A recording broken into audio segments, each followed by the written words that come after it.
Hello, good morning students.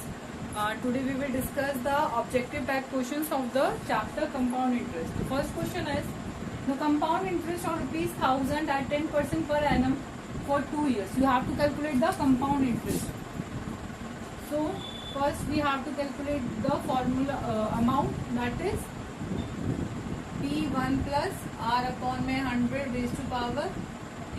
P आपका यहाँ 1000 है, 1 plus 10 upon में 100 की पावर 2.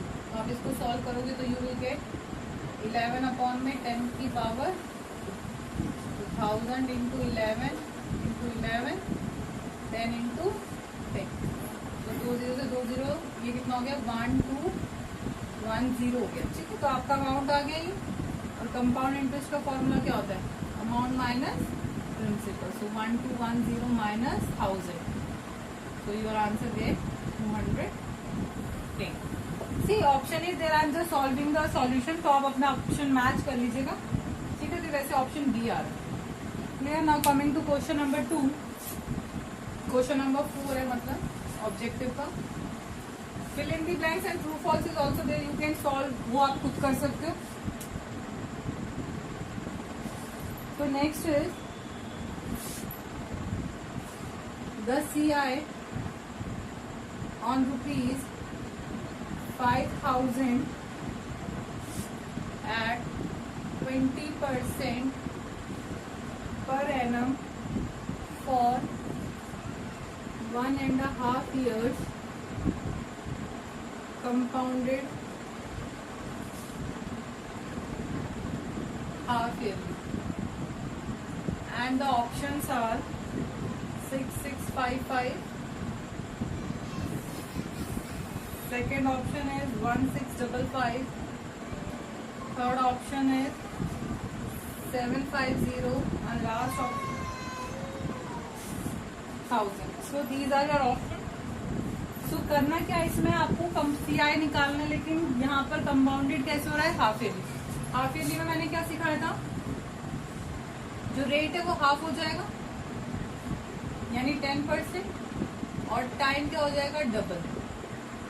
इसका आएगा आपका 3 years. ठीक है, तो अमाउंट का फॉर्मूला क्या होगा?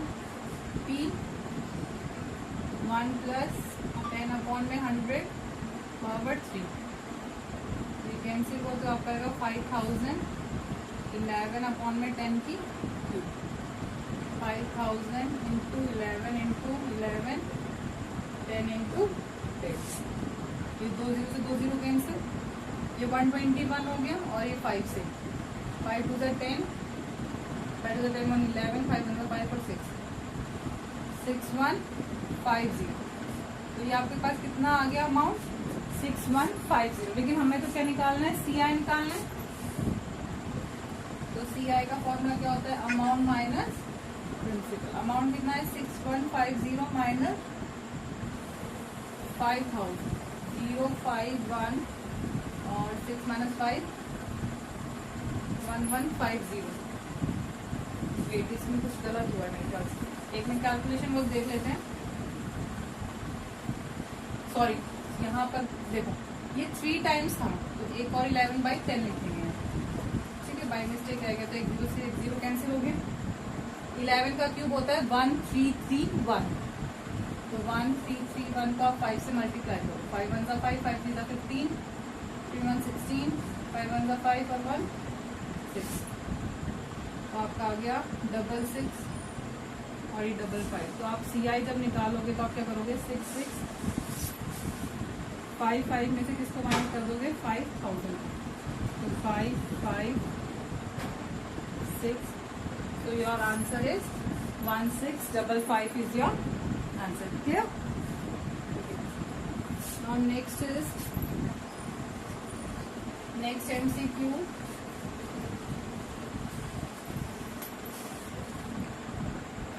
Next MCQ is the CI on rupees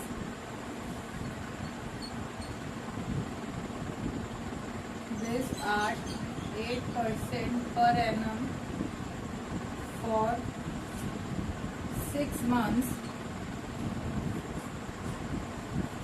compounded quarterly, अगर वो क्वार्टरली कंपाउंड हो रहा है तो ऑप्शन है हमारे पास इसमें 408, सेकेंड ऑप्शन है 10404, सी 404 एंड डी इज 400। एक चीज आप देखो, आपको CI निकालना है, ठीक है, और हमें पता है कंपाउंड इंटरेस्ट तो कम होगा ना, इंटरेस्ट कम होगा जब प्रिंसिपल इतना है, तो ऑब्वियसली ये तीनों ऑप्शन में से तो हो सकते हैं, पर ये ऑप्शन तो नहीं होगा, ये ऑप्शन तो नहीं होगा, ठीक है। तो अब कैलकुलेट करते हैं, क्वार्टरली कह रहे हैं तो रेट क्या हो जाएगा, 4 से डिवाइड यानी 2%, ठीक है, और टाइम क्या हो जाएगा 4 से मल्टीप्लाई, लेकिन ये 6 मंथ्स है तो इसको ईयर में कन्वर्ट करेंगे, क्लियर। तो 4 1 जा, 4 3 जा, 3 1 जा, 3 2 जा, तो आपका टाइम आ गया 2 इयर्स का। तो अमाउंट क्या हो गया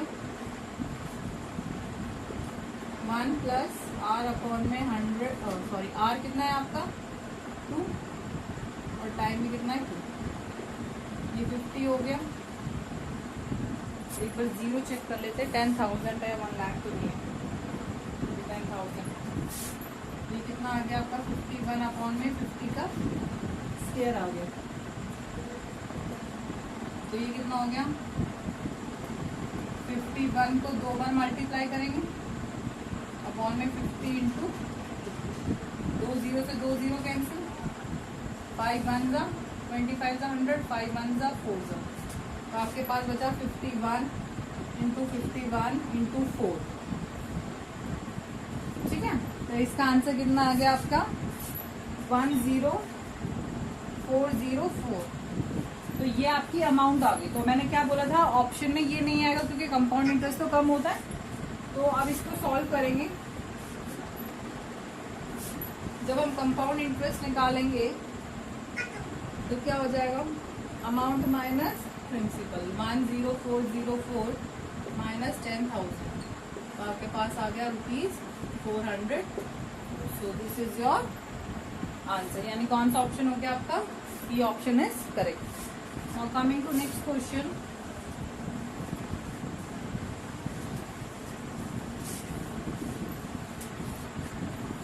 the next question is the time period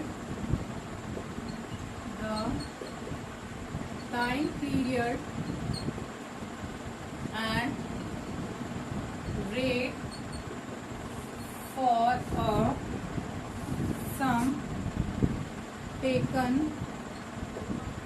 at 8% per annum for 1.5 years, compounded half yearly, ठीक है। एंड ऑप्शंस आर,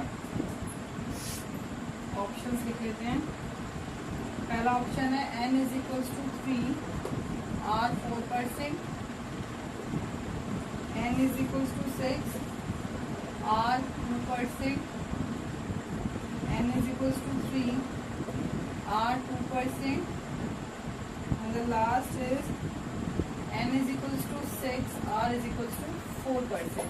अब क्वेश्चन को देखना, कह रहे जो टाइम पीरियड और वो रेट बताना है आपको, क्या होगा किसी भी सम के लिए, किसी भी सम, कोई भी सम मान लेते हैं, रेट ये है, टाइम पीरियड ये, अगर हाफ ईयरली कंपाउंड हो जाता है तो रेट क्या होगा डिवाइडेड बाई 2, और टाइम क्या होगा मल्टीप्लाई बाई 2, यही होता है। तो रेट आपका 8 है, 8 को 2 से डिवाइड करो तो कितना आएगा 4%, रेट 4% हो गया। अब दो ऑप्शन है 4% के, अब उनमें से कौन सा होगा, तो इसलिए मैं ये टिक नहीं करी, मतलब अब हमारे पास ये ऑप्शन कैंसिल, ये ऑप्शन कैंसिल हो गया, ठीक है। अब इन दोनों में से है, अब टाइम का देखो, टाइम कितना है 3/2 है, और कितने से मल्टीप्लाई करना है 2 से, तो टाइम 3 years, यानी ये हो गया। तो और first option is correct. I think clear है ये सबको। Now coming to next question, बहुत इजी है ये MCQ। Okay, Next is, if the number of conversion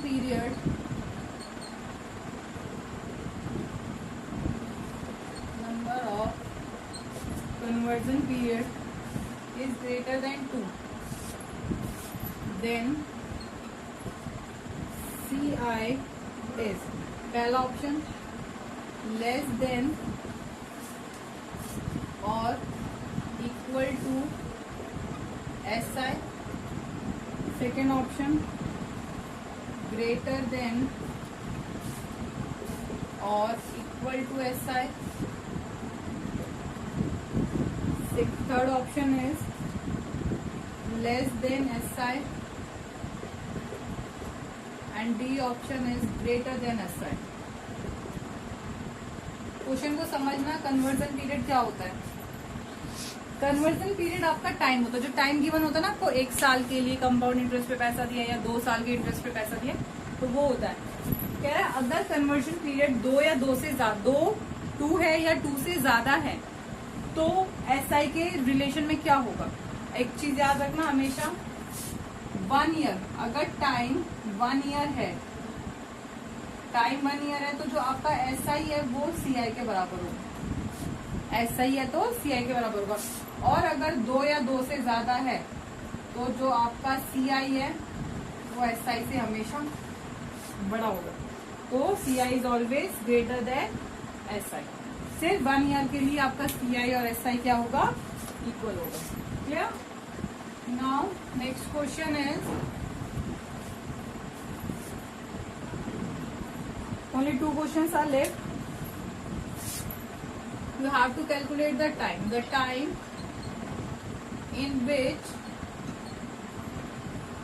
rupees 6,000 amounts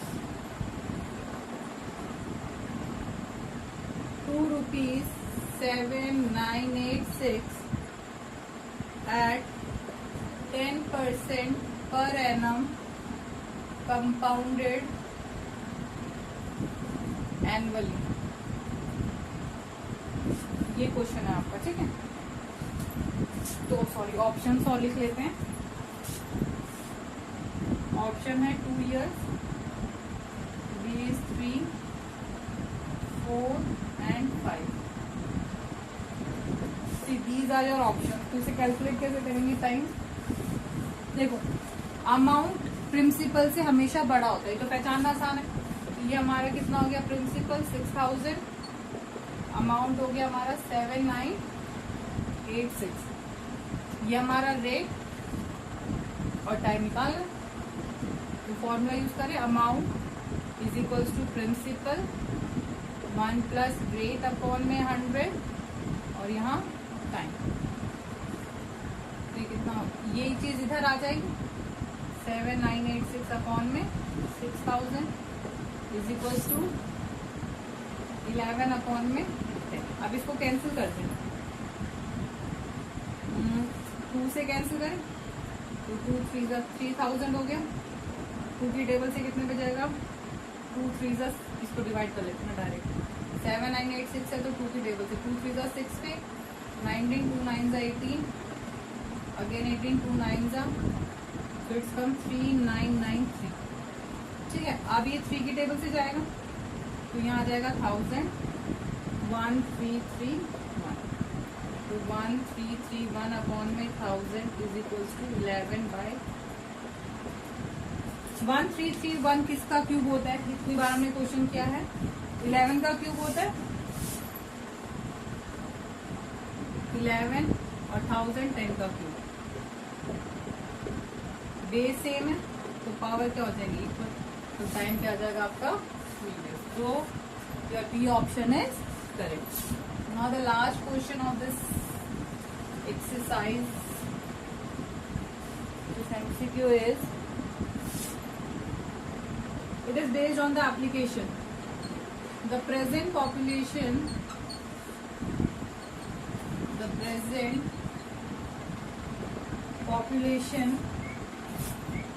of town is 15,000 if the population increases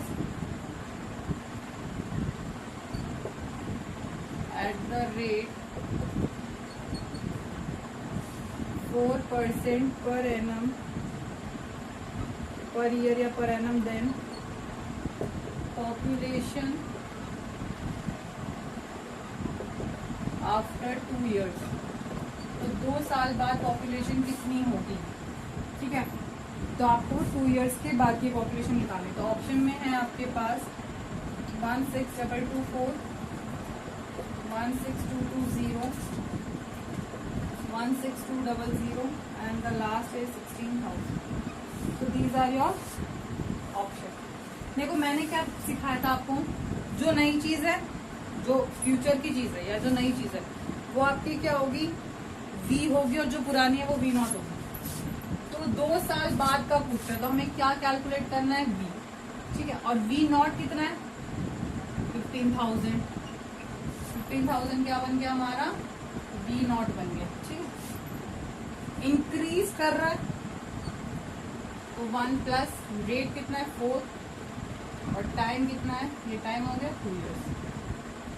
तो ये आपका आ गया 25 में 15,000 एलसीएम लोगे तो आएगा 26 अपॉन में 25 का स्क्वायर।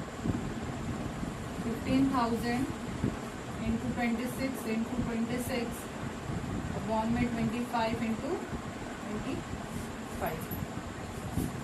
तो इसको मल्टीप्लाई करोगे तो 5 5 जा 5 से 15, ये हो गया 5 1 जा 5 6 यानी 600 आ गया। फिर 5 से करें 5 5 जा 25, 5 1 जा 5 120, 5 1 जा 5 2 जा 10 और 20 24, तो 26 into 26 into 24। So your answer will come 16,224। तो 2 साल बाद पॉपुलेशन कितनी हो जाएगी 16,224। So this is all about the MCQs. I have not discussed the fill in the blanks and true false. That is your homework. You can do yourself. They're very easy. And according to me, बहुत से बच्चे मुझे message करते हैं कि ma'am MCQ को solve करना है या नहीं करना। According to me, इस एक्सरसाइज में तो आपको MCQ सॉल्व करने पड़ेंगे। So you have to solve each and every MCQ in your fair notebook. Thank you and have a nice day.